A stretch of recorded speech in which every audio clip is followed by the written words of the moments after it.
Fala pessoal, tudo bem? Aqui é Fernando Boalho, Dev Multitask, e vou dar sequência aqui aos vídeos que o ChatGPT sugeriu para eu fazer nesse canal.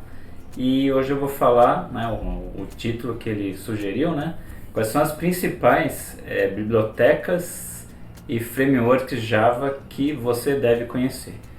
Então, confere aí a minha listinha.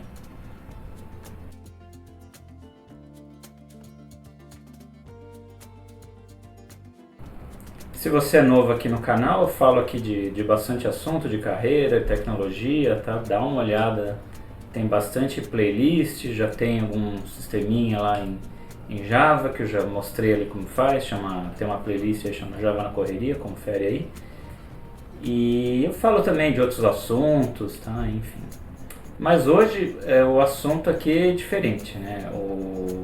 A sugestão aqui é de dar uma lista para vocês, de passar uma lista de algumas bibliotecas e frameworks que são essenciais. Tá? Só que antes de eu passar essa lista, que eu acho até talvez mais importante para vocês, é saber a diferença. Será que vocês sabem a diferença?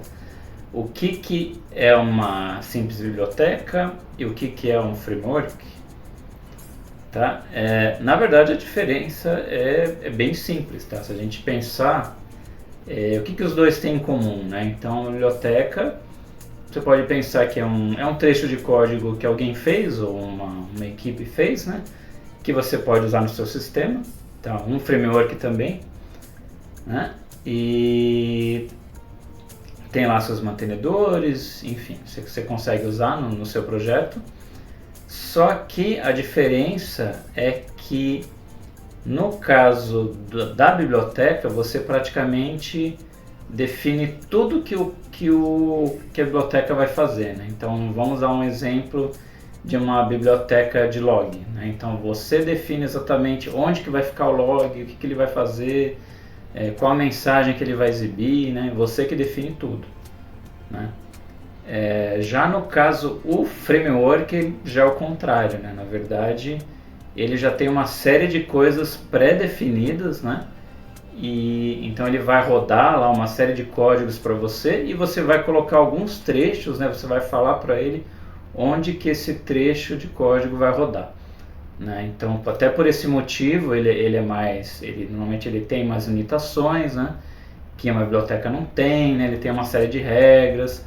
Normalmente um framework você tem uma curva de aprendizado também, que ele é normalmente um pouquinho mais complexo, que uma biblioteca, mas é importante assim para vocês entenderem, a diferença de um e de outro, tá? Tem um artigo bem legal, tá? Que o Kiko escreveu, eu vou deixar o link aí na descrição, tá? Que ele até mostra a diferença de um e de outro, tá? Vale a pena vocês darem uma conferida. Tá? E eu preparei aqui uma listinha, tá bem curtinha, tá? De alguns tipos de framework que eu acho que vale a pena vocês fazerem, pra vocês saberem, tá? Eu classifiquei em alguns tipos, tá? Essa lista provavelmente vocês já devem saber, quem já trabalhou com Java há um certo tempo já não vai ter nenhuma surpresa, tá? Assim, o primeiro eu vou definir como de uso mais geral, que eu acho que é aquele framework que é o arroz feijão de tudo quanto é projeto, tá? É o Spring Framework, tá? Porque ele virou o arroz feijão porque ele dá suporte a uma série de propriedades que uma aplicação Java pode fazer, Além de você ter lá o esquema dele gerenciar, instanciar lá ter a injeção de dependência para você, mas ele faz outras coisas também, tá?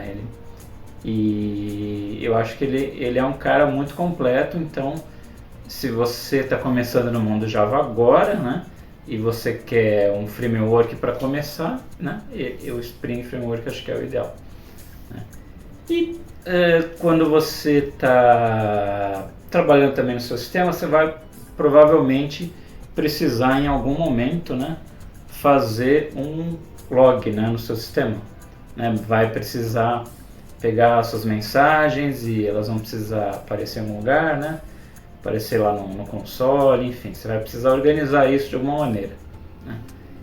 E lá atrás, né, então se eu tivesse fazendo esse vídeo, sei lá, uns 10 anos, eu ia falar, olha, eu acho legal você conhecer o Log4j, né, entende como ele trabalha, como ele configura, como ele é configurado, né, como é que a gente faz um log simples, como é que joga para arquivo, né, os tipos, os níveis lá de log, né, que você pode configurar.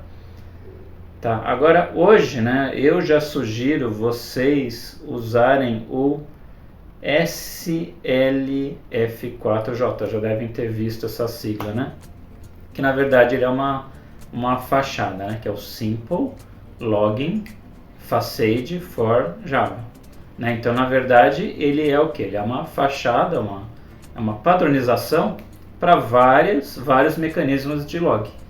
Tá, para o Log4j, o Log4j2, o Logback, o login lá da Jakarta e uma série de outros, né? Então, você aprendendo ele, né, então aí você vai conseguir usar basicamente qualquer um, né? Então, para começar a trabalhar com algum framework de log, tá? Eu esqueci de ligar o mudo aqui de novo, desculpa aí. Então, para trabalhar com log, então eu sugiro que vocês usem esse framework, tá?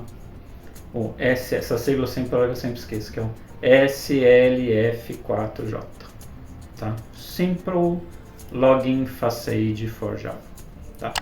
Comece por esse cara aí, tá?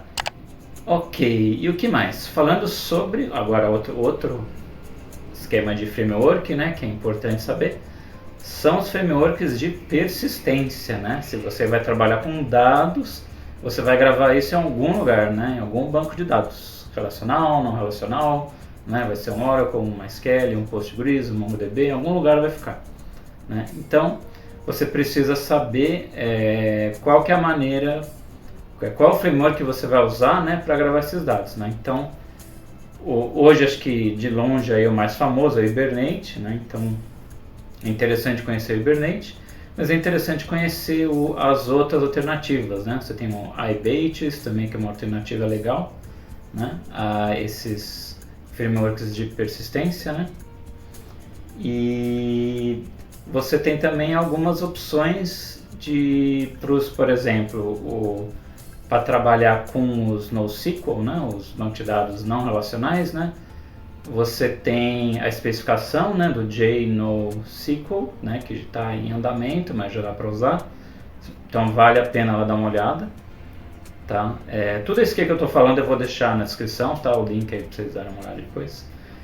E um outro cara muito poderoso, tá? Que eu estou devendo aqui um vídeo aqui pro canal, né? Que ele funciona tanto com banco relacional como não relacional, que é o Spring Data, né, que é uma maneira muito dinâmica assim, de você trabalhar com um banco de dados, tá? E bem produtiva também. Então eu estou devendo um vídeo para o canal, em breve aí eu trago aqui para vocês, tá? É um cara também que vale a pena vocês estudarem, tá? Para trabalhar com banco de dados, tá? Ah, mas nossa, essa lista aí você colocou um monte de coisa, eu preciso saber tudo?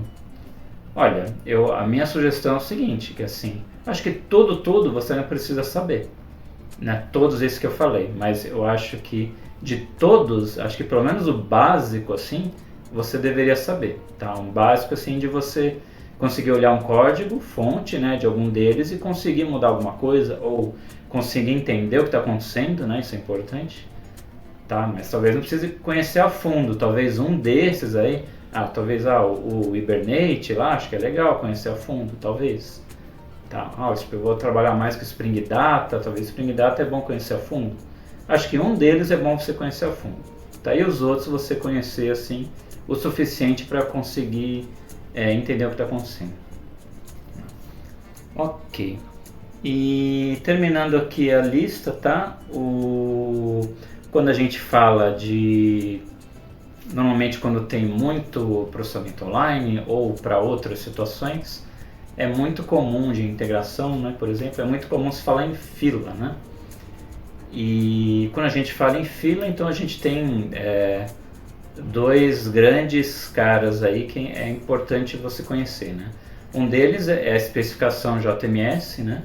Que ela é implementada por vários aí providers, né? Então elas têm o ActiveMQ, o RabbitMQ, entre outros, e vários outros, né? Ela é a mais antiga, né? E você tem aí o protocolo Kafka, né? Que é o mais novo, implementado aí pelo Kafka, que ele já oferece, ele é diferente do JMS, mas ele oferece mais umas opções diferentes, né? Então é interessante você conhecer os dois, né? Um pouco dos dois, quando que é melhor usar um, quando que é melhor usar outro, tá? E entender assim também, acho que aprofundar, eu acho que segue o mesmo exemplo que eu usei anteriormente, né? Talvez você não precise conhecer os dois muito a fundo, mas pelo menos olhar um código e entender o que está acontecendo, tá? Isso é importante, tá? E sim, um lembrete, né? Dos exemplos que eu dei de persistência, né? Tem aqui no canal um mini curso de SQL, né? Então, para quem não conhece SQL, vale a pena, tá? Confere lá. E meu último item aqui da lista, né? Que agora todos os sistemas aí, né? Se falam que eles nascem na nuvem, né? Tem que nascer na nuvem. Então, se você está começando o sistema hoje, então você tem uma chance muito alta desse sistema começar, né? Ele nascer na nuvem, né? E então, como ele nasce na nuvem, é interessante você também procurar duas coisas. Primeiro, algum framework, né, que trabalhe com essa iniciativa em nuvem, né? E depois você pensar, né, entender, na verdade, no seu sistema como que vai ser essa integração, né? Então, por exemplo, qual que é a minha sugestão, né? Então, por exemplo, você tem vários providers aí de nuvem, né? Você tem aí AWS, você tem Azure, OpenShift, aí tem o Google, né? Você tem vários. Então, você pega um aí que você gosta mais, né? Ou que você precisa no seu trabalho, né? E nesse ambiente você precisa entender como que vai ser essa integração, né, do seu sistema com a nuvem, né? Então, por exemplo, eu preciso ter informação do usuário e senha do banco de dados. Como que eu pego isso? Né? De que maneira? Como que é o cofre de senhas para pegar uma informação sigilosa, né? Como que eu pego essa informação? Né? Então, cada um vai trabalhar de um jeito. Então, é importante você entender como que isso acontece, né?